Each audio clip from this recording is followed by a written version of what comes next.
The Internet of Things, commonly known as IoT, is becoming a growing topic of conversation both in the workplace and outside of it. It's a concept that not only has the potential to impact how we live, but also how we work. IoT is the network of physical devices, vehicles, buildings, and other items, embedded with electronics, software, sensors, and network connectivity that enable these objects to collect and exchange data. Home automation, wearables, smart appliances, and automotive all make up the Internet of Things. By 2020, a projected 50 billion devices will be connected to the Internet, storing and transmitting massive amounts of data in real time. From connected cars to smart thermostats, consumers and businesses alike are rushing into new technologies that improve the way in which they live and operate. With a projected global worth of more than $6 trillion, there are security issues that are aligned with these new technologies and will sure to be the next launching pad of threat actors and advanced persistent threats. For our Internet of Things wearables, we will look at the Fitbit. Fitbit was one of the holiday's hottest gifts, and it appears criminal hackers were also paying attention.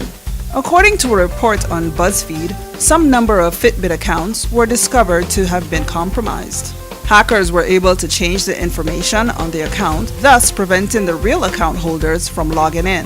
The scammers then used the hacked accounts to request new devices to replace faulty ones under warranty. From the hacked device, hackers were also able to get GPS information for activity pattern.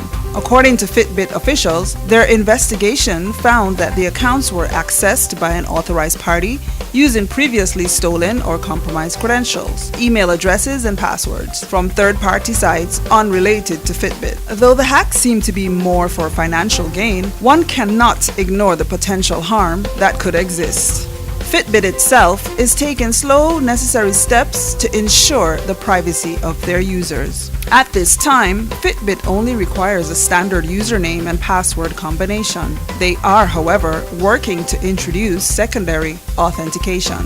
Fitbit CSO says they will be monitoring the accounts more for irregular activity and locking any they find suspicious. As more things become smarter, so do hackers. Security has got to be baked in from the start. With all the new capabilities being brought about by IoT, it's also creating more potential vulnerabilities within the networks and systems that support it, and opening access to mountains of data to be exploited and mined. One of the most dangerous potential flaws in IoT presents itself in the automobile industry. Modern motor vehicles often include new connected vehicle technologies that aim to provide benefits such as added security features, improved fuel economy, and greater overall convenience. Aftermarket devices are also providing consumers with new features to monitor the status of their vehicles. However, with this increased connectivity, it is important that consumers and manufacturers maintain awareness of potential cybersecurity threats. Vulnerabilities exist within a vehicle's wireless communications functions within a mobile device such as a cellular phone or tablet connected to the vehicle via USB, Bluetooth, or Wi-Fi, or within a third-party device connected through a vehicle diagnostic port. In these cases, it may be possible for an attacker to remotely exploit these vulnerabilities and gain access to the vehicle's controller network. So first we're going to turn the fan on them. Yeah, let's turn the fan on, see if he even notices. All right, something just turned on, all the fans and AC and stuff. I didn't do that. Although vulnerabilities may not always result in an attacker being able to access all parts of the system, the safety risks to consumers could increase significantly if the access involves the ability to manipulate critical vehicle control kill the engine. systems. So we're killing the engine right now. It says park, it says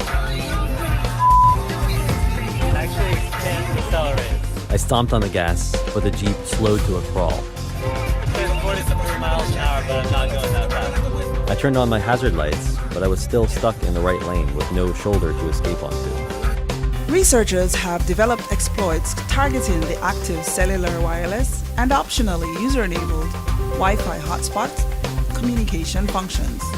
Attacks on the vehicle that were conducted over Wi-Fi were limited to a distance of less than about 100 feet from the vehicle.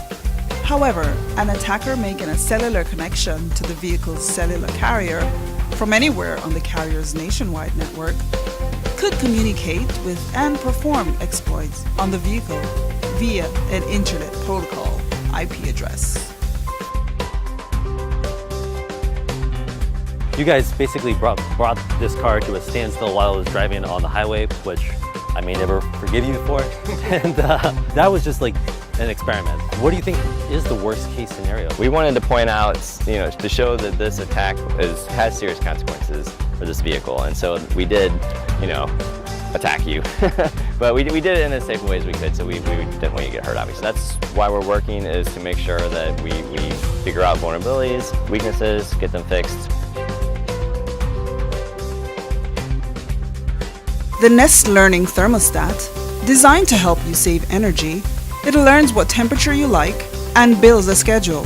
It is estimated that since its launch in 2011, the Nest thermostat has saved over 4 billion kilowatts of energy in millions of homes worldwide. But we are more concerned today about the security threats that do exist with this device. From a compromised device, hackers can access information that the Nest stores, which includes away detection, network credentials such as Wi-Fi, password, and zip code. Knowing when you're not at home, the Home Away Auto Detect sensor can tell an attacker the likely times your home will be okay to be burglarized.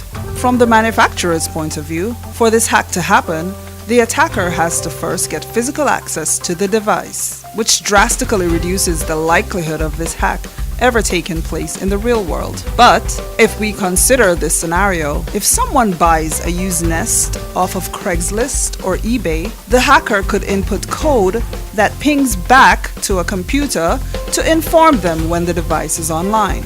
Data stored on the Nest isn't encrypted, while Nest data sent over the air is encrypted. Using an ARP tool that essentially tricks other devices to talk with the compromised Nest, the attacker can begin receiving data coming off other devices connected to the Wi-Fi network. What could be done? The hardware security needs to be taken into consideration because although Nest has done a ton of work on the software side of things, the issue is that the hardware security hasn't been really properly evaluated.